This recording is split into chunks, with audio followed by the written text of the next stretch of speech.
मेरा नाम डॉक्टर अनीला कामिल है और मेरी आज की प्रेजेंटेशन का टॉपिक है असर्टिव बिहेवियर। असर्टिव बिहेवियर एक ऐसा रवैया होता है जिसमें हम अपनी और दूसरों की इज्जत बरकरार रखते हुए अपने ख्यालात को कामयाब तरीके से दूसरों तक पहुंचा सकते हैं।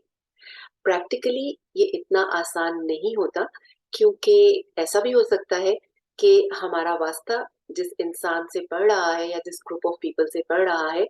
वो अपने आइडिया के अलावा किसी के आइडिया को सही मान ही नहीं रहे। So let's go to our first slide to know better about our topic. इस स्लाइड में हमें ये याद कराया जा रहा है कि हमने खुद से एग्रेशन नहीं करनी, लेकिन अगर कोई हमारे साथ एग्रेशन करे तो हमने उसको रोकना है। Okay, so when we go to our next slide, यहाँ पर हम ये देखने की कोशिश करते हैं कि हम किस कैटेगरी से बिलोंग करते हैं। आमतौर पर लोगों की तीन कैटेगरीज होती हैं, एक एग्रेसिव कैटेगरी और दूसरी पैसिव कैटेगरी, और उसके बीच में एक बैलेंस्ड कैटेगरी हो सकती है जिसे असर्टिव कैटेगरी कहा जाता है। अगर हम अपने इस स्लाइड में देखें तो एक तरफ ये एग्रेसिव बिहेवियर है जिसमें एक इंसान चीख रहा है, आंखें निकाल निकाल के दूसरे इंसान को डराने की कोशिश कर रहा है, जिसके नतीजे में एक दूसरा इंडिविजुअल जिसको पैसिव लेबल किया गया है वो डर रहा है, खौफजदा हो रहा है, और इस एग्रेसिव इंडिविजुअल की जो ख्वाहिश थी वो पूरी हो रही है क्योंकि वो उसके ऊपर पूरी तरह असरअंदाज हो रहा है। लेकिन जो असर्टिव इंडिविजुअल है वो इंटरेस्ट के साथ एग्रेसिव इंडिविजुअल को ऑब्जर्व कर रहा है और उसके गुस्से से और उसकी नेगेटिव एनर्जी से इन्फ्लुएंस नहीं हो रहा। ये एक आइडियल बिहेवियर होता है जिसमें हम अपनी रिस्पेक्ट भी मेंटेन कर रहे हैं और दूसरे की रिस्पेक्ट भी मेंटेन कर रहे हैं, और यही वो पॉजिटिव एनर्जी है, पॉजिटिव बिहेवियर है जिससे हम दूसरे को भी एक अच्छे बिहेवियर की तरफ ला सकते हैं। अब जहाँ हम दूसरी साइड पर अगर देखें, लेफ्ट साइड पे, तो ये स्लाइड हमें ये भी बता रही है कि जो एग्रेसिव इंडिविजुअल होता है वो ये समझता है कि जो उसकी डिजायर्स हैं, जो उसके प्लान्स हैं वो बहुत अहम है,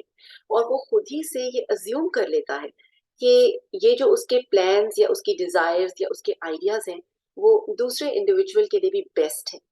अब दूसरी एक्सट्रीम पे जो पैसिव इंडिविजुअल होता है, आ, वो दूसरों की डिजायर्स को अपनी डिजायर्स के मुकाबले में ज्यादा अहमियत देता है। हालांकि वो ये जानबूझकर नहीं कर रहा होता, अंदर ही अंदर वो कुढ़ रहा होता है, जैसे कि आप इस पिक्चर में भी देख रहे हैं कि वो कोई खुश नहीं लग रहा ये पैसिव इंडिविजुअल। लेकिन ये जो पैसिव इंडिविजुअल होता है ये दूसरों की डिजायर्स को अपनी डिजायर्स के ऊपर अहमियत इसलिए दे देता है क्योंकि जो एग्रेसिव इंडिविजुअल होता है जब वो उसको बहुत एनर्जी के साथ अपना कोई प्लान बताता है तो ये डर जाता है, ये जो पैसिव इंडिविजुअल है, और ये सोचता है कि मेरी खैर इसी में है कि मैं यस कह दूं और कॉन्फ्लिक्ट से बच जाऊं। लेकिन एक खूबसूरत बिहेवियर इनके दरमियान में होता है असर्टिव बिहेवियर, जिसमें हम दूसरे की डिजायर्स की भी रिस्पेक्ट करते हैं लेकिन अपनी डिजायर्स की भी रिस्पेक्ट करते हैं। सो ये टॉपिक इम्पोर्टेंट इसलिए है क्योंकि जिंदगी में कदम कदम पे हमें दूसरों के साथ इंटरेक्शन करनी है। सो ये हमारी दूसरी स्लाइड हमें ये बताती है कि जो इंटरेक्शंस ह्यूमंस की हो रही हैं फ्रॉम मोमेंट टू मोमेंट, वो घर में मियाँ बीवी के दरमियान भी हो रही हैं, माँ और बच्चे के दरमियान में भी हो रही हैं, फ्रेंड्स के दरमियान में भी हो रही हैं, जो कि आप प्राइवेटली भी फ्रेंड से मिलते हैं उस वक्त भी ये ओकेजन्स आ सकते हैं, या फिर कॉलेज में, स्कूल में जब हम दूसरों के साथ इंटरेक्ट कर रहे हैं जहाँ पर दूसरे हमारे प्लान्स के अंदर इंटरफेयर करते हैं, और फिर घरों में या ऑफिस में आपका कोलीग्स है, आपका बॉस है, जिसका बिहेवियर आपको अफेक्ट कर सकता है। अब इन सब इंटरेक्शंस में हम आइडेंटिफाई कैसे करते हैं कि कौन एग्रेसिव बिहेवियर शो कर रहा है, कौन पैसिव बिहेवियर शो कर रहा है, किसका बिहेवियर असर्टिव है। तो उसमें हमें ये बताया जा रहा है स्लाइड में कि जो एग्रेसिव बिहेवियर वाले लोग होंगे वो हर दफा ये कहेंगे कि that's how we do it, और जो पैसिव बिहेवियर वाले होंगे वो कहेंगे आई डोंट माइंड। हालांकि वो अंदर ही अंदर माइंड कर रहे होंगे और उनके अंदर बहुत नेगेटिव एनर्जी बिल्ड हो रही होगी, वो कुड़ रहे होंगे। अम, और जो असर्टिव इंडिविजुअल होगा वो अपना अपनी अपनी ओपिनियन भी दूसरों के साथ शेयर करने की कोशिश करेगा। इसकी एक एग्ज़ाम्पल जो छोटी-सी एग्ज़ाम्पल मुझे समझ में आ रही है, मैं आपके साथ शेयर करना चाह रही हूँ कि फॉर एग्ज़ाम्पल आप अपनी फ्रेंड्स के साथ हैं या अपने फैमिली मेंबर्स के साथ हैं और एक छोटी-सी बात है कि आप एक गिफ्ट रैप करना शुरू करते हैं उन सबके सामने और आपने किसी से कहा नहीं कि मुझे बताओ गिफ्ट रैप करने का अच्छा तरीका क्या होगा, बिकॉज़ आप कॉन्फिडेंट फ़ील कर रहे हैं कि ये तो छोटी-सी बात है, I know how to do it. तो जैसे ही आप वो गिफ्ट रैप करना शुरू करेंगे, तो आपके दोस्तों में से कोई, आपके फैमिली मेंबर में से कोई झट से आपके हाथ से वो चीज़ें ले लेगा और आपको कहना शुरू करेगा कि देखो, मैं तुम्हें बताता हूँ कि गिफ्ट रैप करने का अच्छा तरीका क्या है। और वो अपने स्टाइल से उस गिफ्ट को रैप कर देगा और फिर उसपे इतराएगा, आपको दिखाएगा कि देखो ये मैंने कितना अच्छा किया और फिर आपको ये भी कहेगा एक स्टेप आगे जाके कि आइंदा तुमने कभी गिफ्ट रैप करना हो तो तुम यूँ करना। अब अगर आप एक पैसिव पर्सनैलिटी टाइप ऐसे इंसान के साथ सामने पहले शो कर चुके हैं, तो शायद आप उसको तारीफ़ करेंगे कि हाँ, तुमने बहुत अच्छा गिफ्ट रैप किया और उसे कहेंगे कि हाँ, मैं आइंदा याद रखूँगा। अ, मैंने जब कभी भी गिफ्ट रैप करना होगा तो मैं ऐसे ही करूँगा, I really like the way you did it. हालाँकि अंदर से आपको ये बात अच्छी नहीं लगी कि उस बंदे ने आपके हाथ से वो चीज़ छीन कर उसकी एक डेमो देनी शुरू कर दी, जबकि आपने पूछा भी नहीं था कि इसकी डेमो मुझे दो। लेकिन अगर आप असर्टिव बिहेवियर शो करते हैं, तो हो सकता है कि आप उस इंडिविजुअल को ये कहें कि ये तुमने बहुत अच्छी गिफ्ट रैपिंग की, मुझे ये बहुत अच्छा लगा और साथ ही आप उस रैप को अनरैप करना शुरू कर दें और आप फिर उसको रैप करके दोबारा बताएँ कि असल में मैं इसको ऐसे रैप करना चाहता था। डोंट यू थिंक कि ये भी एक अच्छा तरीका था इसको रैप करने का? सो ये मुझे लगा कि एक छोटी-सी इनोसेंट सी एग्ज़ाम्पल हो सकती है इसको बताने के लिए इन रवैयों को। अब एक और स्लाइड मैंने आपके लिए ढूँढी है, जिसमें कि जब एक इंसान आई थिंक अपने ख़यालात का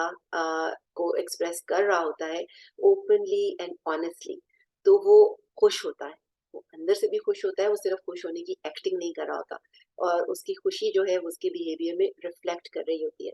लेकिन जो नॉन असर्टिव बिहेवियर होता है, उसमें ये होता है कि आप अपनी फीलिंग्स को अपोलोजेटिक वे में अपनी फीलिंग्स को और नीड्स को दूसरे बंदे के सामने रखते हैं और ये आमतौर पर इसलिए हो रहा होता है क्योंकि प्रीवियस एक्सपीरियंस से आपने ये सीखा होता है कि जब भी आप अपनी नीड्स के बारे में बोलेंगे, अपनी फीलिंग्स के बारे में बोलेंगे, तो उसकी दूसरा इंडिविजुअल जो है रिस्पेक्ट नहीं करेगा। इसलिए आप अपोलोजेटिक होके बहुत लो प्रोफाइल में और धीमे अंदाज में ये बताने की कोशिश करते हैं कि मैं ये चाहता हूँ। और दूसरा ये है कि avoiding स्टेटिंग your needs and feelings, या आप ये सोचते हैं कि कहने की ज़रूरत ही क्या है? क्योंकि ये तो मैटर ही नहीं करता इस दूसरे इंडिविजुअल के बारे में कि मैं क्या सोच रहा हूँ, मैं इस चीज़ को कैसे करना चाहता हूँ, क्योंकि ये जो ग्रुप ऑफ पीपल है या ये जो इंडिविजुअल है जिसके साथ मैं डील कर रहा हूँ, ये तो मुझे आगे से यही बताएँगे कि देखो मेरा प्लान तो हमेशा बेस्ट होता है और मैं तुम्हारे भी बेस्ट इंटरेस्ट में सोच रहा हूँ। और फिर ऐसा करने से अ, हम ये क्या करते हैं कि जो अपने हमारे राइट्स होते हैं, हम वो गिव अवे कर देते हैं और हम हालाँकि हम दूसरों के राइट्स उनसे ले नहीं रहे होते। अ, क्योंकि ये एक नेगेटिव एनर्जी हमारे अंदर क्रिएट करती है, क्योंकि जब हम अकेले बैठे होते हैं, तो हमारा ज़हन हमें ये सोचने पे मजबूर करता है कि देखो अगर मैं होता इस दूसरे इंडिविजुअल की जगह, तो मैं तो इससे इसका ये राइट ना छीनता, मैं तो इसको भी राइट देता, बोलने देता। लेकिन इसने मुझे राइट नहीं दिया और मैंने अपने राइट के बारे में बोला भी नहीं। तो उस वक़्त आपका जो अपना कॉन्शियस होता है, जो आपकी अपनी सोल होती है, वो आपको प्रिक करती है और आपसे ये सवाल करती है कि तुमने ये क्यों नहीं किया? और जो तराजू होता है, उसमें तो आपकी सोल आपको ये बताती है कि इक्वल होना चाहिए था। मेरी नीड को भी और दूसरे की नीड को भी इक्वल वज़न मिलना चाहिए था। आप नॉन असर्टिव बिहेवियर जब आप कर रहे होते हैं, तो आपको अंदर से आपकी सोल प्रिक कर रही होती है। और ये जो एक मेरी लास्ट स्लाइड है, छोटी-सी ये प्रेज़ेंटेशन थी, इसमें मैंने ये स्लाइड इसलिए यहाँ रखी है कि असर्टिव बिहेवियर के टूल्स क्या होते हैं। उसमें एक तो वर्बल कम्युनिकेशन होती है, यानी कि बहुत दफ़ा जब हम एक बात बोलेंगे ही नहीं, तो जो हमारा दूसरा इंडिविजुअल होगा जिसके साथ हमारी इंटरैक्शन हो रही है, वो ये कहेगा कि तुमने तो मुझे कभी ये बात बताई ही नहीं, तुम तो मेरे साथ एग्री करते रहे और मैं तो यही समझता रहा कि मेरा प्लान बहुत अच्छा था और तुम्हारे बेनिफिट में था और तुम खुश थे, इससे तुम्हें फ़ायदे मिल रहे थे। और फिर नॉन वर्बल कम्युनिकेशन ये होती है कि जब हम एग्री नहीं कर रहे किसी से तो इट्स ओके अगर हमारी फेस एक्सप्रेशन से ये पता चल रहा है दूसरे बंदे को कि हम खुश नहीं हैं और अगला बंदा हमसे पूछता है कि क्या बात है, are you okay with that, तुम खुश नहीं हो, और हम ये कह देते हैं कि नहीं, हम ओके, मैं ठीक हूँ, कोई ऐसी बात नहीं है, जबकि हमारा जो फेशियल एक्सप्रेशन है वो उसके साथ मैच नहीं कर रहा होता। तो उस वक्त ये बेटर होता है कि वो एक अपॉर्चुनिटी होती है कि हम अपने दिल की बात कह दें और हम कहें कि हाँ, मुझे ये बात अच्छी नहीं लगी, और मैंने ये सोचा कि अगर मैं तुम्हें ये बताऊंगा तो पता नहीं तुम्हारा क्या रिस्पॉन्स होगा, so are you willing to listen, जो मैंने फील किया, जो मैं बताना चाहता हूँ। और लिसनिंग स्किल्स बहुत अहम इसलिए है कि जब हम गौर से किसी की बात सुनते हैं तो हमारा ब्रेन जो है वो उसको एनालाइज कर रहा होता है, और बहुत अच्छा एनालिसिस साथ साथ हमें बता रहा होता है कि अगले बंदे की इंटेंशन क्या है। लेकिन अगर हम गौर से नहीं सुनते अगले की बात, हम बीच में कुछ बातें मिस कर जाते हैं और उसके बाद अगर हम दूसरे से गिला करते हैं तो वो उल्टी बात हमारे पे पड़ जाती है, क्योंकि अगला बंदा हमें कहता है कि तुमने तो मेरी बात गौर से सुनी नहीं, मैंने तो ये कहा ही नहीं था। तो उसमें भी हमारी जो स्टैंडिंग है, उस वक़्त सोशल स्टैंडिंग होती है वो दूसरे के सामने गलत हो जाती है। फिर नेगोशिएशन एक बहुत अच्छी स्किल है, क्योंकि हमें अपने आप को ये बताना चाहिए कि ये ज़रूरी नहीं है कि अगर किसी ने हमारे सामने कोई आइडिया पेश कर दिया है तो हम फ़ौरन ही उस आइडिया के साथ एग्री कर जाएँ। हमें नेगोशिएशन के बारे में ज़रूर सोचना चाहिए, उस वक़्त जल्दी नहीं करनी चाहिए। अगर हमें आइडिया अच्छा नहीं लगा, तो फ़ौरन से नो भी नहीं करनी चाहिए, ये भी कह देना चाहिए कि मैंने तुम्हारा आइडिया सुना, it sounds like a good idea, let me think about it. और फिर अपने लोन टाइम में हम सोच सकते हैं कि हाँ, ये आइडिया हमें क्या लग रहा है, इसमें हमें हमारे लिए क्या बेनिफिट हो सकता है, और बाद में हम एक दूसरे टाइम पर उस डायलॉग को शुरू करके अ, अपने साइड का जो आइडिया है और जो स्टोरी है वो शेयर कर सकते हैं। और फिर प्रॉब्लम सॉल्विंग हमारा एटीट्यूड अगर होगा कि प्रॉब्लम्स तो हम सबकी ज़िंदगी में आते रहते हैं, तो हमने उस प्रॉब्लम को सॉल्व कैसे करना है, और फिर डिसीजन मेकिंग पे कैसे पहुंचना है असर्टिव तरीके से, और अपने जो आइडियाज़ हैं उनकी रिस्पेक्ट करनी है। सो इस छोटी-सी प्रेज़ेंटेशन की नीड मैंने इसलिए महसूस की क्योंकि वैसे तो हम इंटरपर्सनल इंटरैक्शंस अपनी डे टू डे लाइफ़ में करते रहते हैं, लेकिन हमें कोई रूटीन की कोचिंग तो नहीं मिलती असर्टिव ट्रेनिंग के लिए। इसकी वजह से ऐसे बहुत से एजुकेटेड कपल्स जो हैं उनके दरमियान कॉम्प्लिकेटेड इंटरपर्सनल इंटरैक्शंस डेवलप होती रहती हैं, क्योंकि जो सिंपल रूल्स हैं अ, अपनी रिस्पेक्ट करने की, दूसरे की रिस्पेक्ट करने की, उसको हम अक्सर भूल जाते हैं।